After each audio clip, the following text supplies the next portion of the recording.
Welcome back to What a Shout, the Racing Post weekly magazine show. Myself, Dave Orton, back in the chair. What a show we've got for you. Delighted to say, joining me in the seat is Racing Post former editor Bruce Millington. Bruce, David, what is your views on the big jumpers this weekend? DJ last week, not to put any pressure on you, managed to somehow get a hat trick. DJ took the lights out, didn't he? Unbelievable. Nat 14-1. We'll get on to that. Can we better that this week? That's the question. No, because we've got two massive odds-on shots and two other favourites that I like. So I'm going to be the most boring tipster of all time, but hopefully I'll return a profit. Well, low expectations, high payout, that's what we like. And talking of big jumpers, they don't come any bigger than the national fences. And absolutely delighted to say with us joining in the studio is James Best, two-time Becher winning jockey, Walk in the Mill being the horse, fourth in last year's national. Massive chance this year around. Welcome, James. Thanks for having me. Injury at the moment. Let's talk about that first and foremost. Yeah. All about Aintree getting back. Will you make Cheltenham? Possibility. I'm seeing the specialty on the 24th of February. At the minute, it's progressing well down at Oaksey House every day. So, yeah, but as you said, working backwards from Aintree, really. And as long as I can be back sort of a few weeks before that and make sure I'm 100%. Not rushing like Dickie then? Well, no, look, yeah, as you already pointed out, Walk in the Mill, yeah, ran a massive race last year and he's got to be the priority in my mindset to make sure I'm 100%. And he's actually second favourite, Bruce, at the moment. He is. Well, that's a bit surprising. He's gone slightly under radar in the market because it's all been about Tiger Roll. It's basically 20-1 bar Tiger Roll. And James seems like a lovely lad, really does. But he's going to be the most hated man in racing if Walk in the Mill gets up and pips Tiger Roll by a short head. Will you care, James? No, it'd be even sweeter. He ran a blinder over hurdles. Let's just concentrate on him for a little bit. He ran a blinder over hurdles at Chepstow. Was it last week or the week before? You missed that ride, obviously. Week, last Friday. But that was obviously cheap pieces were off that day. You know, he's not a hurdler, really, is he at all? He's just an out-and-out galloper. Will you be doing a rain dance? That's the first thing. And can he win off a mark of 150? Yeah, certainly be doing a rain dance. It'd be great if the ground did come up soft, 4th of April. But and yeah, he is off a slightly higher mark than last season. But he obviously seems to come alive around there, and yeah, be very hopeful that he could. You've won two Beechers. The ground was slightly dry for him last year. I mean, you made a real aggressive move. It was like the cavalry were behind you. About 5 out, wasn't it? You changed the shape of the race. He hit a flat spot and then he was coming back. Stamina's absolutely no problem whatsoever. Yeah, like you said, all he does, he seems to just stay all day. He's just an out-and-out galloper. So, yeah, just as long as it's true even gallop, and he'll be still galloping at the end. National Weights out next week. Okay, let's see what we've got coming up on the show this week. All the big calls on all the big races, hot topics. Feltham Festival clues, of course, what happened last weekend. Dublin Racing Festival, lots and lots and lots. Big call from each of the panellists here in the studio. We'll be looking at all the big races and, of course, it's best bet time. Right then, time for the first hot topic of the week then. Real big news story coming up for you. We should just touch on the fact it's been an absolutely tragic week for racing as well. Sadly, Robert Allner passing and tragically, James Banks going as well. The big news, chaps, of course, Kempton. Whew, we nearly lost it, didn't we? But thankfully, no more 1,000 house planning. We've gone down to 550 on the Jockey Club estate. Kempton, we live on. So 3 years ago, yeah, just to recap, there was a plan submitted completely out of the blue for 3,000 houses at Kempton, which would have meant the end of racing. There was another plan as well for fewer houses and retain the course. But there was a big doubt about it. But this week they've resubmitted. I think the word was they were never going to get the whole thing through. So they've resubmitted a plan with 550 houses as opposed to 3,000, which means the jumps and the all-weather courses would survive. So they're going to do what Newbury did, basically. Correct. The Jockey Club does need to do something. It's £100 million in debt. It can't just sit there and hope racing's fortunes are revived. It's got to take action. Hopefully, this is the thing that will make sure that this fantastic course at Kempton survives and the Jockey Club are able to get their finances sorted. So it's good news, fingers crossed, everything goes through and it's all fine. And I guess, James, from a jockey's point of view, you wouldn't want to lose Kempton. It's a fabulous jumps track, isn't it? Not at all. It's, yeah, I mean, it's so much history and it's a lovely track to ride round, very fair.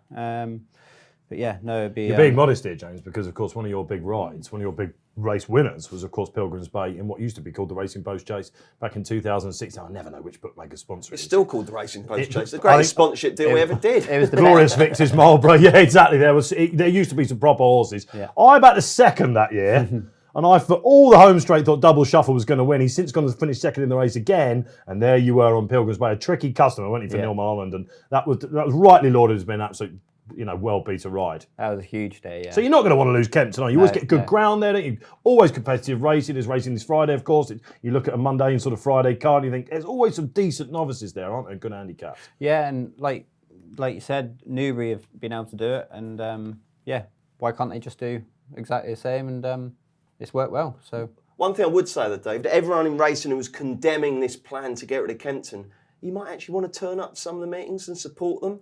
I mean, you go there on a Wednesday evening, there's not a soul there, is there? And it's a great all-weather card as well, isn't it? Kempton, it's been saved. Right then, Cheltenham Festival clues. Love this part of the section of the show. Why? Because we get to dissect exactly what happened. Let's take this, the shackles off. I want to start with Honeysuckle. Bruce, mainly because a couple of weeks on the show, that was your big shout. They now maybe look like they may be going for the Mare's Ale instead and not utilising that cheat of a £7 allowance. I think they've got it wrong. I really do. I do. She's going to run into Benedict. They'll go for the mares. Who will beat her? I'd be amazed if they don't, because they don't want to step up to take on Paisley Park, and they probably aren't comfortable coming down. Pete, I know if you look at the form, she's won it half length against two horses that you'd hope a champion hurdle winner would be able to beat a little bit more. She didn't jump great, but to me, sometimes with these bad jumpers, they're more likely to actually learn to jump better and find 3 or 4 lengths. And if she finds 3 or 4 lengths on what she did last weekend, I think she's still the horse to beat in the champion hurdle. Were we expecting a bit more? She was slammed in the betting, wasn't she? She was absolutely slammed. James, you saw her. What did you make of her? Yeah, it was. Look, her record speaks for itself. She's done very well, but I personally would probably go for the mares. How can she beat Benedict though, James? I mean, she's so good, isn't she? What a bizarre situation we're in, that she's skipping to the champion hurdle if she goes there, and she's going to face a mare that's better than anything she would in the champion. Henry de Bromhead, if you're listening, get her back in the champion. I think you can never be afraid of just one horse, though. Well, anything can happen, as years gone by have proven. Perhaps the one horse to take out of it, certainly from a news perspective, Bruce, 14, absolutely fantastic. 12-year-old. Can a 12-year-old go on and win the Marsh Chase? Well, I mean, he's defying logic all the way here, isn't he? I suspect that it might be the case that was his cup final and that they really got him ready for that. It was brilliant. It was fantastic.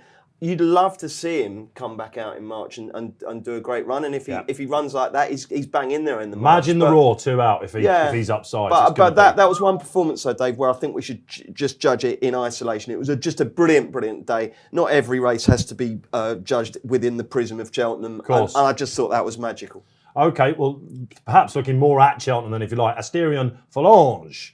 Of course, and the Mighty Grey, who won the Farmer Novice Hurdle, a race that the Mullins camp have won with their top notchers, Vitor, Duvan, the likes. He's not favourite for the Supreme, however, because in the same colours of the Donnellys, Shishkin comes out in the Sydney Banks Memorial yesterday at Huntingdon. Bruce, first of all, what did you make for that? As short as 5-2 in a place for the Supreme. Too short. I mean, I don't think that. What puts you off it? Well, just the price, really. I mean, can certainly not win. Not tested in graded company? Can certainly win, without a doubt. But that 5-2 suggests that he is the real deal, and we still don't know. We'll find out when the tapes go up for the first race at the festival. I prefer Fiddler on the Roof at this stage. Better value. There you go, a value selection. There are your festival clues. Time for the social media questions. All of you out there have been sourcing the Twitter, and we've got the top 2 indeed. One question that comes up quite a bit, actually, James, for you. If you could ride any horse, anyone you could possibly pick for the festival, which would it be? Tiger Roll in the cross-country race. I didn't see that coming. Tiger Roll? Yeah.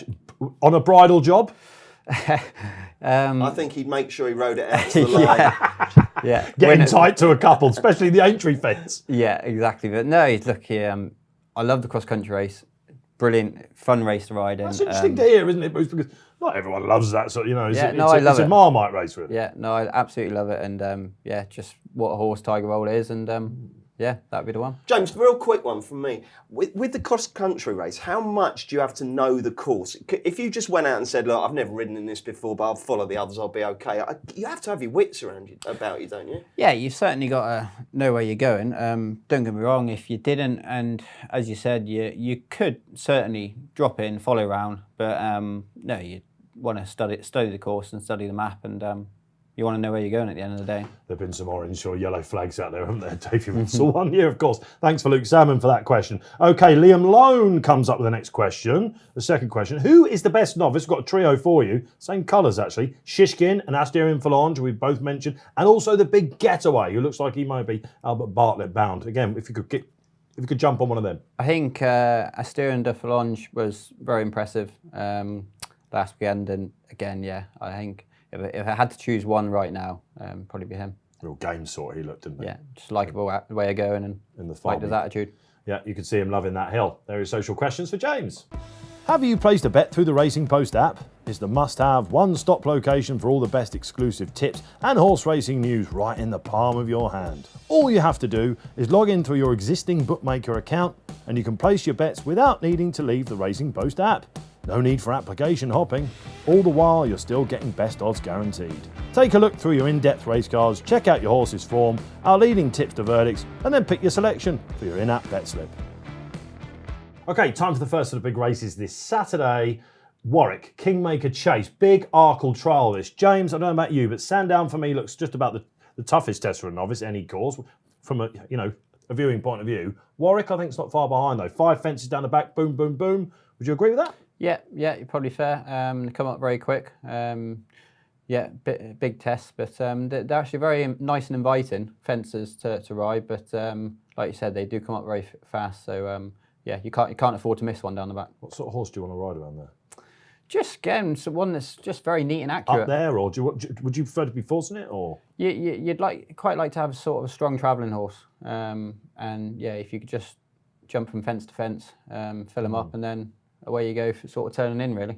Select Field, Newbury Negro, he's a strong travelling horse, isn't he? For the Skeleton team, probably just about to be favourite over Rougefish for the Whittingtons. Interesting horse in here, Bruce, is Torpillo for the Tristan Davises for Simon Munier. Won there on his chasing debut, beat Mr. Fisher. That form looks really, really good now. He should be the pace angler, I think, fast and furious. Yeah, I like the favourite here, though. I think Newbury Negro, the run in behind Esprit de Large in the Henry VIII at Sandown. He's a dark one, isn't he? They came a long way clear of the rest, and I think that form's the best we've got so far. Interesting, although this is an Arkle trial, Long Run won it 10 years ago. Amazing. Yeah, when they were teetering around with it. That's a great shot. I forgot all about that. James, do you like one in it? I like Torpillo, yeah. I think, as you said, that form's worked out really well. Mr. Fisher doing what he did at Doncaster. And he's the one for me. Get out and be positive. Well, it's Rouge Vif for me. 3-way split on the Kingmaker.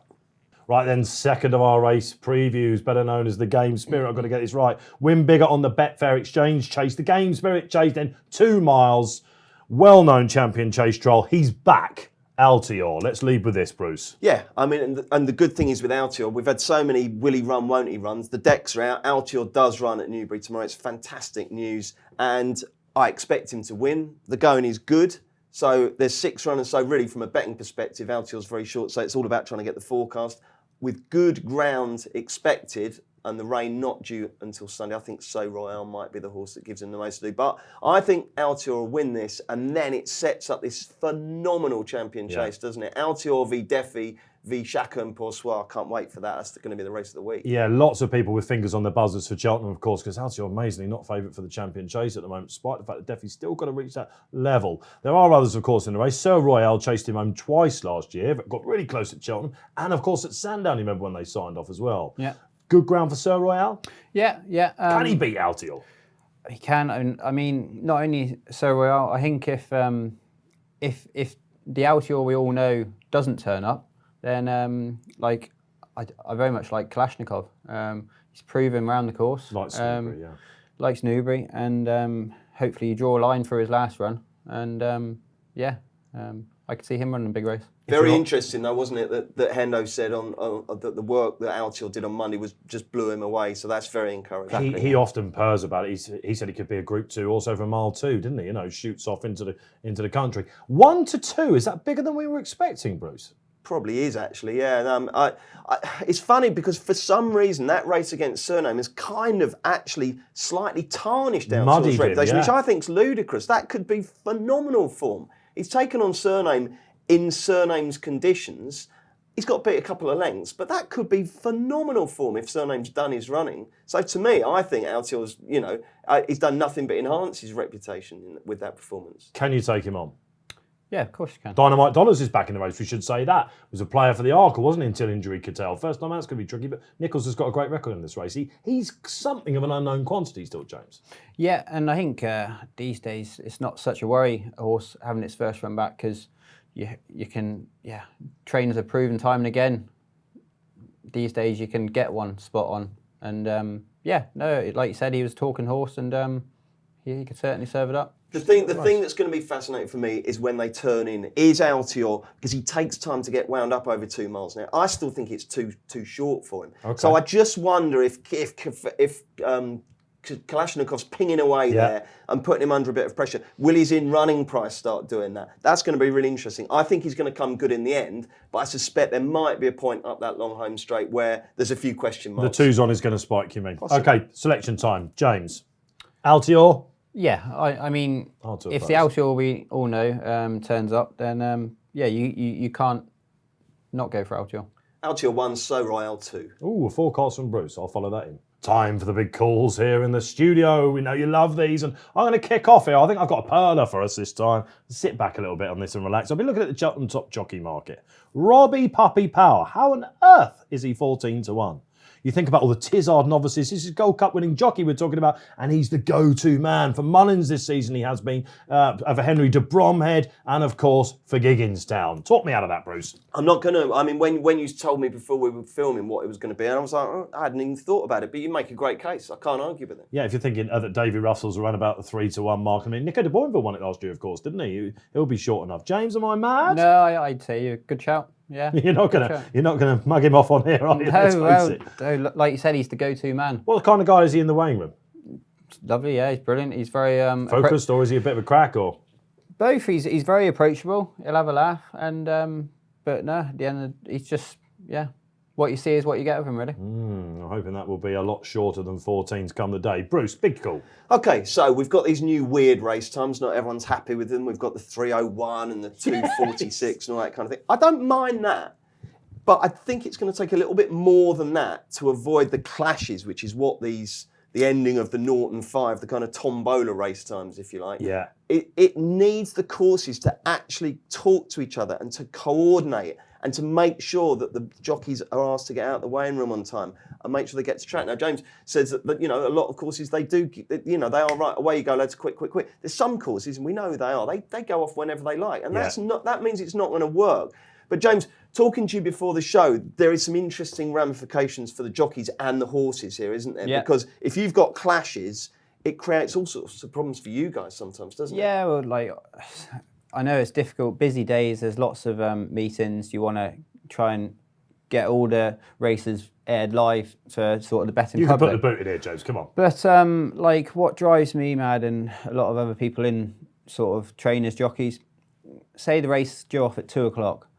So often, we're not off till 4 or 5 minutes past because we're waiting on a race in Ireland to finish. And I mean, racing in Ireland, they don't wait for a race at Taunton to finish before they jump off at Furless, but we have to wait for them to finish at Furless on a Taunton on a Thursday before we can jump off at Taunton. You could have been ready to go at 2. Yeah, and if you're on a buzzy fractious horse that you're already down, brains. Yeah, and often we have to wait an extra 4 or 5 minutes, and the race could be won or lost in those. And not only that, if you have 16, 18 runners. Obviously, everyone's tight down at the start, trying to jostle for positions. And get instructions down to a T. Yeah, and some trainers, I imagine, more than others are a little bit... Yeah, but it amazes me how there's not more accidents from having to wait an extra 5 minutes because, as I said, the horses are getting lit up and can just blur their brains. And I think that needs to be addressed, that we shouldn't have to be delayed so often. Race time's important for all of us, including punters as well, that races won or lost. Let us know what you think on that. Enjoy your comments. Okay, let's move on then. Some more big races coming your way at Newbury. The 3:00, then Betfair Denman Chase, won by some powerhouses himself, including down the line. And remarkably, Native River is back here as a 3-1 on shot. The reason why I say remarkable, chaps, is because next to him in the market is Might Bite. This will be the 6th time that they've taken each other on. Secret Investor, around about the 3rd favourite. Activial in there as well, the 2 Amigos and Valdez. 7 runners as well, Bruce. Really tricky punting race. But where are the young up-and-coming Gold Cup horses? They're all doing their thing now. I mean, this race was always an obvious stepping stone, but horses are campaigned differently these days, aren't they? There's straight to Cheltenham, you know, it's just not the same stepping stone as it was. But you've got a horse at the head of the market there in Native River, who is a real proper contender for the Gold Cup. And, you know, I mean, I'm really interested to see what he does. In terms of punting, if you like Altior and you like Native River, you're getting just short of evens, that double. So that will be popular with some people. Absolutely. And, you know, on the flip side, it will be Marmite as well.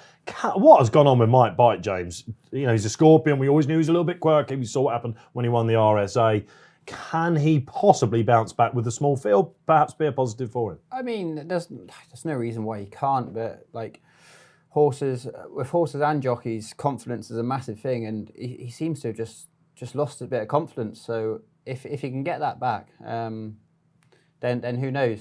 Maybe, but from how good Native River was at Aintree, hard to look elsewhere really. You have to think Secret Investor's going to, you know, sort of see the backside of Native River. One thing I would say about this race, when Native River has won it in the past, they dawdle. And he's one of these horses, isn't he? It needs firing. John Joe O'Neill, of course, coming in for ride there. Massive day for John Joe on this. Will he go from the front? He's that horse. Can he go from the front? Something will probably be speedier than him. He's not going to hang around, is he? He's not going to hang around. Pace and only 7 runners. They're thinking about the National as well, aren't they? So this is all very, very interesting stuff. 3's on.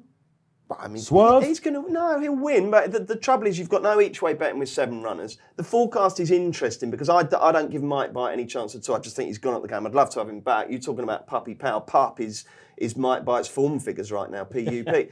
I sadly, I just think the horse is gone. So it does bring in potentially interesting forecast potential. So I suppose Secret Investor to follow Native River would be the betting angle. But otherwise, you're looking at the Altior Native River double again. Fingers on the buzzers, perhaps for the Gold Cup, and in particular, the Grand National. Would you want to see him in the upsides, you 3 out in the National? I mean, I wouldn't. Look, he's a class horse. He's won a Welsh National, isn't he? He's just a stayer. Look, if he turns up in the National, he's obviously going to be a big player and, big danger. Absolutely fascinating race. Native River, will he or won't he? Okay, the one race I've been looking forward to all year, I have to say. It's my favourite handicap, chaps, on the flat or over jumps. I've got to say, it's a Betfair Hurdle, Grade 3 handicap. Massive field, always goes to an up-and-coming horse that can usually, you know, plough his trade, maybe in Champion Hurdle down the line. Matt the Man looks like he's going to be favourite. Not so sleepy. Bruce, I know you're a big fan. Love him. And I think he's a horse who will come out of this race, hopefully, with his Champion Hurdle credentials very much enhanced. I just love the way he goes about it. He tears off like an absolute loon, shaking his head around. I mean, if he ever learns to settle, he's going to be dangerous. But that run last time was just extraordinary, wasn't it? Normally, when you see a puller like that, they're going to run out of gas. The choke's out. It can't possibly stay. He just kept going. Yeah. Kept going and going. A simple galloper. You point him, off he goes. And I just don't think you'll see another horse. Track should be fine, shouldn't it? The better ground's going to be fine. This is a horse that's 4th in a Cesarewitch. He just stays. He started off with a mark of 1.27, I think, over hurdles. That was always going to be exploitable if he could just settle a little bit. Johnny Burke's been having the time of his life on it. Sort of horse you want to ride in this race? It has gone to front runners in the past quite a bit. Yeah, like you said, often if you're up in the van, then that sort of seems to suit. He's a great chance. Like you said, it was such a likeable performance the last day at Ascot. So and he's going for that big bonus, isn't he, as well? Oh, the Betfair bonus. Absolutely huge. So I'm hoping that he's going to set up a gallop for Never Adapt, who is a horse that's an absolute lunatic as well. She came good at Kempton last time for JP McManus and Nicky Henderson. I think she's the type that might just be able to stalk. That's going to be my selection, isn't it? James? I like Emma Lavelle's horse, highly prized. Again, it's been very progressive when it's done on what it's done so far this season. Got a lovely weight, only 10.6 on its back. Strong traveller, and I can see it running well. What about Matt the Man? His form's been frank left, right and centre. Evan Williams having a hot run of form as well, isn't he? Yeah, he's a terrific trainer, isn't he? And, you have to respect his runners, whoever they are, wherever they are. But I think sometimes this race, you can spend hours on it and not have a clue. I just think with this one, I just think Not So Sleepy's on a mark where he can come out and absolutely dominate. And it will be Champion Hurdle next if he goes there. Really ambitious campaign. Marble Arch did this for Huey. He won the Ladbroke a couple of years ago. It was a cracking horse, wasn't he? Flopped in this on terrible ground. The ground should be quite right for Not So Sleepy. So Not So Sleepy, highly prized, never adapt. There's 3 in the Betfair Hurdle. Okay, let's have a look at the My Racing Double weekly section we bring you in the show. Check out their website for expert tips and analysis. And okay, they've gone for Altior and the 225, playing it safe. They need a winner, by the way. I think there's something like 6 from 1, something like that back. From a points perspective, they're still ahead. And the Banner King Rebel that's another pace angle potentially, isn't it? For Gavin Sheehan, who's getting a helicopter after riding Rouge Vif to get over there and run it. It's a 7-year-old in the race. And could him and Not So Sleepy take each other on? I think Not So Sleepy goes Just so too quick. hard early. I just don't think you possibly could. You'd be basically throwing your chance away if you tried to keep that. I think what you might do is be the stalker, be the one who sits in behind and sits in his wake and just sees if he does tie up. Yeah. But I thought I was going to be seeing Altior and Native River on this. The lads need to bounce back. Let's hope they do. Right, let's have a look at, with Saturday wrapped up, Sunday racing. And this time of year, Sundays can be a bit more enjoyable. Certainly last weekend with Dublin Racing Festival. We've got a really good card at Exeter. Let's hope that passes inspection. High winds, would you believe it or not? Exeter Storm Kiara, is it? Storm Kiara? And Exeter is right up there. It's very bleak. I should imagine you've frozen your... Probably the coldest race course, yeah. And of course, Punchestown as well. I know there's a race there that you'd like to talk about. There's a novice listed race. Of course, after Dublin, it's going to be a little bit more dumbed down, isn't it, last weekend? But there is a Grand National Trial 425. There is, and it's the usual Willie versus Gordon. But I was quite interested to see that Townend rides the top weight Pleasant Company, who of course was beaten that far when Tiger Roll won his first national. So that might be a clue in itself. Loads of national clues coming out here because at Exeter we're expecting Magical Light to turn up there in the novice for mares. The mares listed race, another national horse. You were interested to see her there. Yeah, well, she was 2 places ahead of you last year. Yeah, last year I was sort of basically upside her most of the way, or sort of just following, and be interesting how she gets on. She obviously again was very impressive at Ascot, and see how she goes. Isn't it interesting with the national weights coming out, how a lot of these all of a sudden contenders are just getting out before the weights do. Nice prep run coming up there. Preceding that, the 405 Exeter listed race. This has been won by some seriously good horses over the years. Spirit Sun for Henderson, second, of course. Politolog won it. Politolog won it. Native River. In fact, the Tizzards are on a hat trick with Vision de Flow last year. Finian's Oscar year before that. They've got Master Debonair, who's a bit of a flyer, isn't he? For the Supreme, and Sporting John is in there. You asked me off air if Sporting John was in there. Yeah. He was hoping to run him at Cheltenham, on trials day. They had to curtail that. He comes here. Could he still make a ripple on that? I think so, yeah, definitely. Yeah, what he's done so far is very likeable, and I think he's progressive, and very, very likeable. Master Debonair, has he impressed you at Ascot, or has he just been getting easy leads? No, he's decent. I like him. I like him. The And speed figure do boys you know running what I up. like most here, Dave, is that we've got another Sunday where they've put on a card that is worth looking at. There's not enough. That's always been a bugbear of yours, this, isn't it? They must boost Sunday racing. And this is what you're talking about, a half-decent card that wouldn't look out of place as a shoulder meeting on a Saturday. Yeah, okay, so listen, Sunday, there are some pearls out there. Best bet time then, and another nod to DJ David Jennings. Black Tears tipped at 20-1. Wins the first at the Dublin Racing Festival last Sunday. We're never going to hear the end of that, Bruce.